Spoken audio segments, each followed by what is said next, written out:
Yeah, right, guys. All right, Sheffield Wednesday fans, how you getting on? Fucking hell, me and my big mouth. I said, I'll upload some in next 20 minutes, half an hour. Come out. Jesus Christ, it's absolutely chucking it down.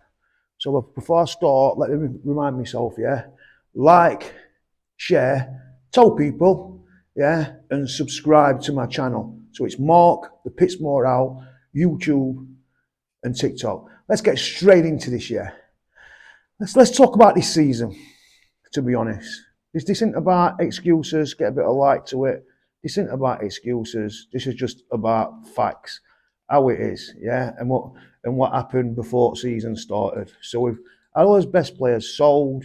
We've just been couldn't strengthen anymore. It's only been through fans what have put all this money in. Yeah, what's basically give us a little bit of chance in it. If we're being totally honest, yeah. So that man, I don't even want to say his name. Let's just take it as that man. Yeah, there was a reason why we were favourites to get relegated by every booker in England. They were favourites. So today, winning 2-1, I said to my son, I went, you'll probably even lose. Because when game gets stretched and it gets to an hour mark, yeah, there comes a time where we can't change it at all. There's nobody on bench. And it's just bookies don't often get it wrong, do they? They don't often get it wrong. But at the end of the day, yeah, they said we're going to finish rock bottom. And so when we lost that Sheffield derby, yeah, I was gutted because we lost the Sheffield derby 3-0 at home. Of course, we were gutted, but I weren't as gutted as what I thought I was going to be. Because when I mentioned when we could have won it, and United beat us home and away, if not would have been champions of England, you have to understand, yeah, this ain't excuses, it's just fact, yeah. They still had a decent team, what stopped up that year, yeah. We haven't. We're in a right situation. Do you know what I mean? Yeah, it's just kids. But even not that, yeah, even if they were young, they haven't got no experience. We're just basically in a mess. He's left us in a proper mess. Now, I don't know if this is true, but this is what Colton Palmer said to me. He said, when Wednesday, he says, I know Thai people have lived here, which he has. I think he lived in Shanghai. He says, when you say out about their family, they won't care about getting money back. They will hurt you to the fullest. And I believe that's what Chancery's done. He's hurt us to the fullest. So I'm going to even say something else now about what Colton told me. I'm not going to go into detail, but yeah, but I don't think he really mind now. So when that happened with Darren Moore,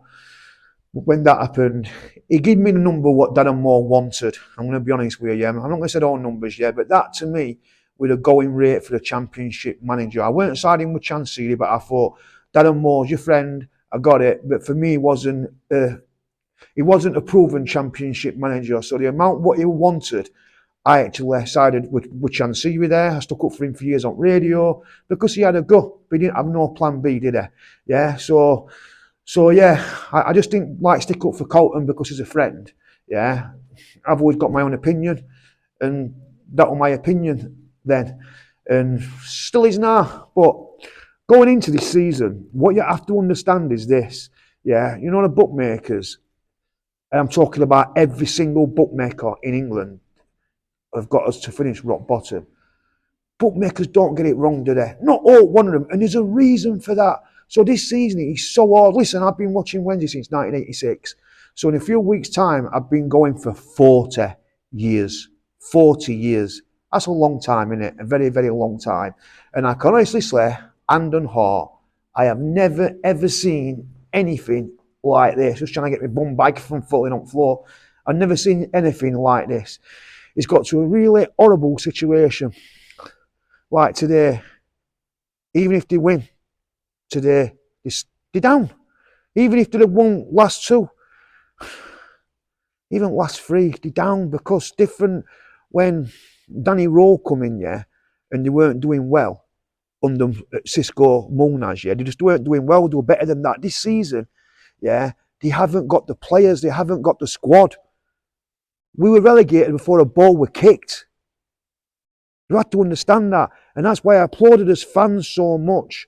Yeah, because as attendances, yeah, since Chancery has gone, has been brilliant. Even today, I mean, what were there?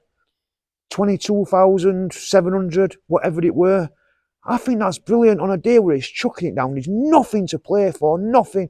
Even if we'd have won and probably fucking gone on a little run and won 2 previous at next to, we're still down. But that was never going to happen because of the squad. The squad is not good enough. So for our fans to still show up, still pay the most expensive tickets, I think that needs applauding big time. Really do. Previous to then, it were nearly 33 live on TV. Over 28 and over 28. I think that's brilliant, and I think our fans have shown the loyalty in tough times. No one can question that at all. I think as fans have been brilliant, but I have never ever experienced anything like this, and it's horrible because when you're watching match and you go to Hillsborough, or when you're looking at like if you're playing away, it's horrible because you know even if they win, what's it mean? What does it mean? It don't mean nothing, does it? It don't mean nothing. Because we know that, let's be honest here, yeah? We know that 9 times out of 10, we're probably going to have a new manager. 9 times out of 10, these players aren't going to be here, yeah? Because what would you do if you bought a football club? You get your own people and you want your own ideas. So it's not even as if we pay, like, players are even, like, playing for the future, maybe for our club. Maybe they are a little bit, but you know what I'm saying, don't you? So it's just a horrible situation that man has put us in, and it's something I've never seen in 40 years of watching football, and it's horrible. I mean, it was horrible before. When you look and you're thinking, oh God, I've never seen it before. We have a points deduction. It's just been horrible because every time we did something, like at Wembley, over 46,000, yeah, Saxton and more. And if he would have wanted to keep him, he'd have kept him, wouldn't he? Yeah. So anything we did positive, that man just went like that, boom, back down. Touch wood, this time that's not going to happen. That is not going to happen. What we need to do is, we need to get this season on and done with. I'm going to be honest with you, I thought we'd be getting hammered every week. I thought it was going to be like Coventry every week, a bit like United were in Premier League when they were getting hammered, 8-0, 5-0 at home every week. I thought it was going to be like that.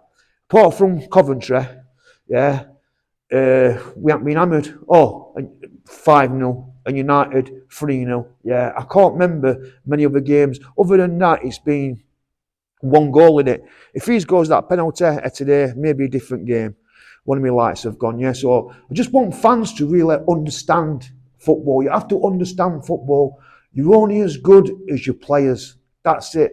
When I criticised them in the Sheffield derby, it was because of things that you can control. Yeah, they were better than us, but the things you can control, like running, putting your body on line, yeah, just the nasty things, getting in the faces. It was that what I thought they could have done a lot more about. And I've heard this about Ugbo having a child. Listen, I'm going to be honest with you, yeah. When I had my child, my first one, I was walking on cloud 9. I was buzzing, yeah, really buzzing to go into fatherhood. So for me, he should be playing better, not worse. So that's just my opinion, yeah. And I think for people even to suggest that's an excuse, I think it's a poor one. He didn't put his centre back against United. It reminds me a little bit like when we had Jordan Rhodes towards the end. We like playing with fucking 10 men. But I just want us fans to understand, because it is hard. It really is, because we've had all these years of hell, haven't we? All these years of crap. But moving forward now, yeah, who would we want as a chairman, as an owner? You've seen my messages on X. I banged on about Simon Jordan, yeah. Right, yeah, but what I wanted were, are we opening that Turkey? We're going to come in. Listen, we don't know. We're following Rob and Don for a reason. But listen, I think he's right. I think he was trying to get us on cheap. I think he even admitted that in a little bit of a way, yeah. But for me, that money's got to be paid, hasn't it? That 25 pence in pound, yeah. Or you can do a deal, yeah. But he's got that DeMarco as a lawyer, so he wants that money back. But what we need to do is, yeah, we need to pay him what he's owed. He's still losing a lot of money, yeah. We can't have another points deduction next season. That cannot happen. We need to start next season, yeah, with no points deduction. We need to get it all sorted out this season. And we need somebody what's not just going to come in for a couple of years and then flip us. Listen, I'd take that if it were in Premier League. Of course I would. I'd take Mark Ashley if he were going to do that. But there's no guarantees in football, is there? There isn't. So I would like, listen, if that were to happen, I'd get behind him, yeah. But I would like someone who's going to be here long term, yeah. I like the Danish guy, Do you know what I mean? I said to Stuart, my friend Stuart earlier on, yeah, doesn't matter how much money, well, it does. It matters how much money a person's got, yeah, but how much is he going to spend? Do you know what I mean? We need somebody, yeah, what understands about football, yeah? And if they don't, to put football people in right places, round pegs in round holes, yeah? And he owns a team, doesn't he, in Denmark, on a smaller scale. So him, for me, listen, you never know, do you? And I've already mentioned about the Prince at United, where he didn't spend all his no money. He had Wilder filing on all cylinders, and he turned into a lucky chairman. I'm actually surprised that he fucking sold it when he did, but obviously he was there for money, weren't he? Yeah, but and he had that look, didn't he? He had that look. So I just want a lucky chairman, someone what's going to be lucky. But somebody what's got loads of money and what's got football experience, yeah. I don't know how deep it is beyond the club. I think he'd be perfect, yeah, because he's got money and he's got football knowledge. He's supposed to be the richest guy in Denmark. So for me, he ticks the boxes, and that's the reason why, yeah. Who else are they talking about? Mike Ashley, yeah. If he's not going to put money into Newcastle, I don't see him doing it for us. But I think he'd have to get his money back, or maybe to get him what he wants is in Premier League and then to Flippers. Would I want him? No. Do I think he'll get it? No. Would I back him? Yeah, you'd have to. Do you know what I mean? But yeah, I don't want him. Who else is there? Is it McAvoy for America, another billionaire? So these billionaires, for me, yeah, it sounds nice. Of course it sounds brilliant, yeah, but it's just a word, isn't it? Yeah. Who are they going to put in place? Are they going to get a CEO? Are they going to get a director of football? Are they going to be hands-on? Are they going to really, really put energy in? Like Simon Jordan says, you're going to be hard yards. Are they going to do these things? Yeah. So we need someone like that. So if someone's got 20 billion and he's not prepared to do that, I'd rather have somebody what's maybe got 2 billion, what is prepared to do that. So my message is, it's not all about having football, having money. You need football nous. You need football knowledge. You've got to put the right people in the right places. I mean, that man did it on his own. Look how close he got. Do you know what I mean? So yeah, but I think we're really lucky here. We had no luck whatsoever, but I think we're really lucky because that Chris Wigfield is a Wednesday fan. He's a Wednesday season ticket, yeah, older, yeah. I think, like he told me, he's going to go for highest bidder. I get that, yeah. But he says if there's a bid, a person, a consortium, who I think's the best one, yeah, I will go back to him and say, do you want to increase your bid because you're not the highest bid? That to me is massive, and I think we're lucky that we've got him. I think he's going to do a good job for us, yeah. So it's that one, isn't it? Do you know what I mean? Switch it all to Man City when that happened. Yeah, they didn't believe it was going to happen, but they're a totally different club now. It's not like the old main road days. You probably get another 15,000 fans, yeah, when you start winning things, and then you stay there, and then your success goes higher and higher and higher. That's why the stadium went from 40 to 50 to 55 and now to 60, whatever. They've done it in stages, yeah. It's a thing, like when you get extra fans, do you know what I mean? So they're not the same club what we at Main Road. They're totally different. And you have to understand that, yeah. You're buying from a sovereign state. Yeah, of course. If that we offered, I'd snatch your hand off, yeah. But I think it's hard, that, isn't it, winning the football lottery, and that's what they did. Do you know what I mean? That's what Chelsea did, yeah. Only thing what I want is to see Sheffield Wednesday's true potential met. That is it. So when I'm seeing the most expensive tickets in the league, I see not but rubbish for all these seasons, and I still see as fans turning out and paying it. Yeah, for me, they deserve better. Yeah, and obviously as neighbours, they're not going to agree. Yeah, but let's be honest, the majority of the football fans do. Do you know what I mean? Because they see it and they see how great we are. So they were saying 5th of December, weren't they? They were saying the 5th of December, yeah? Now they're saying it might be pushed back a week or 2 weeks, yeah? For me, that's no big deal. Don't even matter if you're going to push it back another month, as long as you get the right people in so we can start building, yeah? And for me, I'd like to follow like in Ipswich, yeah? Like in Ipswich. I mean, there's no guarantees in football. There's no guarantees at all. Before it took us 2 years each time, yeah. But if he were to come up straight away, yeah, you just build slowly. Don't put all your money in the first 2 years like he did. And then if it goes Pete Tong, then you're just chasing your tail like he did. You've got to learn from the past. You have got to learn from the past, yeah. And listen, I don't know, I've got a funny feeling about this. Do you know what I mean? Listen, I like the Wednesday Till I Die podcast. I like all Wednesday stuff, yeah. But for me, they're a little bit negative. I don't think us going into League One will put anybody off. So I've got a mate, and he messaged me, he went, that weren't a right good advert, were it, when you lost against United like that? So I says, yeah, I think it was a good advert. I says, mate, these people understand about our squad. They know we've got no squad. I went nearly 33,000 on live terrestrial TV. I said, mate, that was brilliant advert. I said, you're missing the point. These people what are buying us know the score. And that Chris Wigfield said, when you sell your house and you're trying to hide your boiler what's not working, and you're trying to hide your dodgy wiring, he says, we've not done that. We've shown everybody everything. So they're coming in with their eyes wide open, so they know what they need to do. Do you understand? So I think this Chris Wigfield has been brilliant for us. I really, really do. And he's going to get the right people in. But the point I'm trying to make this video is to say, right, yeah, don't be downhearted on this season. Yeah, this season's done. We were relegated before a ball was kicked because of what he did to the squad, and we couldn't even get players. We've only got these couple of players in because of how great the fans have done. We're putting all the money in, yeah. And hopefully, touch wood, when we start to build, we can go to bed at night and thinking, yeah, we've gone up, yeah. Or even if it's a trip to Wembley, we've gone up, but we're not waiting for the next fuck up. We're not waiting for one step forward, 2 steps back. Hopefully, touch wood. And I think we'll make sure that this is in place, that we get an owner, yeah, what has got a vision and what has got a plan. So don't be too downhearted about this season, yeah, because we expected it. When United beat us, yeah, it was like kicking a puppy. I said it before the game on a video, we don't get hammered, because it was like day and night. Do you know what I mean? It was day and night. We're building for the future. We haven't had a lot of money spent on us in a long time.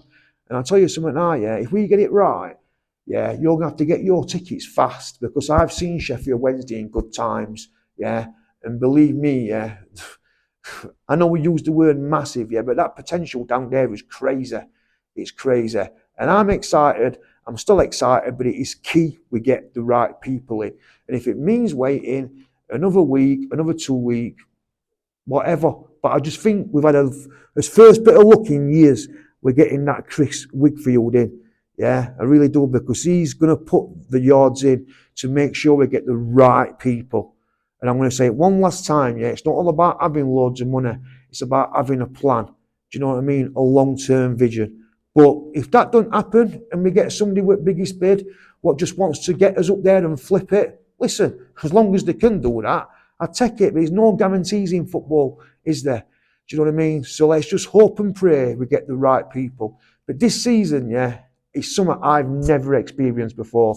I have never, ever experienced this before, where we're only in November. Even in October, it didn't really matter if we won or lost, because realistically, you look at that squad and you know that it's going to finish rock bottom, because we haven't got the players, we haven't got the squad, we can't change it. The man's been dealt a bad hand. So this season, you have to just write it off. And that is not an excuse, that's just facts. There's a reason why we're favourite by every bookies. So listen, I'm going to shoot now, but don't let losing this derby, yeah, with United, and what happened today, if he scores that penalty, maybe it's a different outcome, yeah, dampen his mood. We have to keep his mood upbeat, because we've got rid of Chance here. Sorry, that man, we've got rid of him, yeah.